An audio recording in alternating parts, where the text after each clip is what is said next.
राधे राधे। आप सभी दोस्तों को करवा चौथ व्रत की हार्दिक शुभकामनाएं और बधाई। इस पोस्ट पे शेयर कर रहे हैं दोस्तों, करवा चौथ में करवा चौथ की पूजा के बाद करवा का क्या करना चाहिए।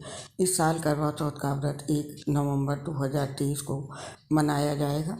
इस दिन सुहागिन महिलाएं पति की लंबी उम्र की कामना के साथ निर्जल व्रत रखती हैं और माता करवा देवी की विधिवत पूजा पाठ करती हैं। इस व्रत में मिट्टी के करवे का खास महत्व होता है और करवे के बिना करवा चौथ की पूजा अधूरी मानी जाती है।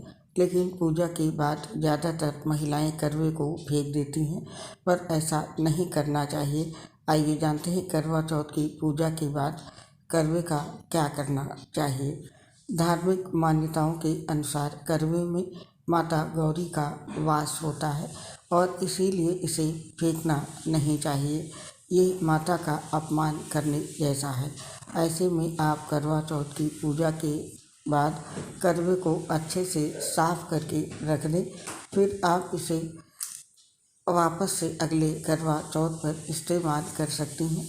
इसके अलावा करवा चौथ की पूजा के बाद किसी पेड़ के नीचे करवे को रख सकती हैं और करवे की पूजा के बाद नदी में भी बहा सकती हैं। साथ ही करवे को अगर रखना चाहती हैं तो लाल कपड़े में लपेट कर और फिर कलावे से बांधकर किसी सुरक्षित और साफ स्थान पर रख दें। ध्यान रहे, अगर करवे को पेड़ के नीचे रखते हैं तो करवे पर कोई गंदगी ना लगी रहे और करवा टूटना भी नहीं चाहिए, क्योंकि मान्यता है जितना करवे का पूजा से पहले और पूजा के दौरान साबुत रहना जरूरी है, उतना ही पूजा के बाद भी महत्वपूर्ण है। और अब जानते हैं इस दिन माता की ये चौकी कैसे हटाएं और श्रृंगार के सामान का क्या करना चाहिए। बता दें, करवा चौथ की पूजा के बाद विधिवत विसर्जन की विधि निभाई जाती है और कलश स्थापना के दौरान आवाहन किए गए देवी देवताओं को विदा किया जाता है।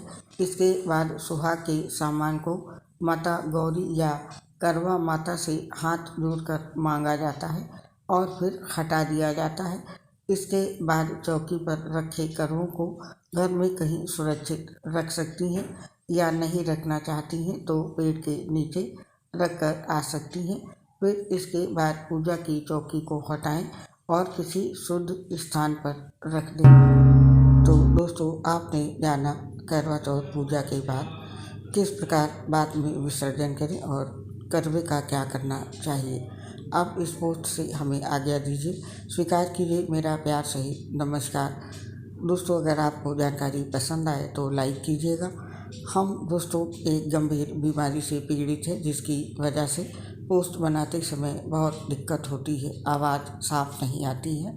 इसके लिए आप हमें क्षमा कर दें और हमारा साथ और सहयोग बनाए रखें। ये लीवर सिरोसिस है जो कि सही नहीं हो सकती है। उम्मीद है आप हमारा साथ और सहयोग ज़रूर देंगे। आप सभी का हृदय से बहुत बहुत धन्यवाद।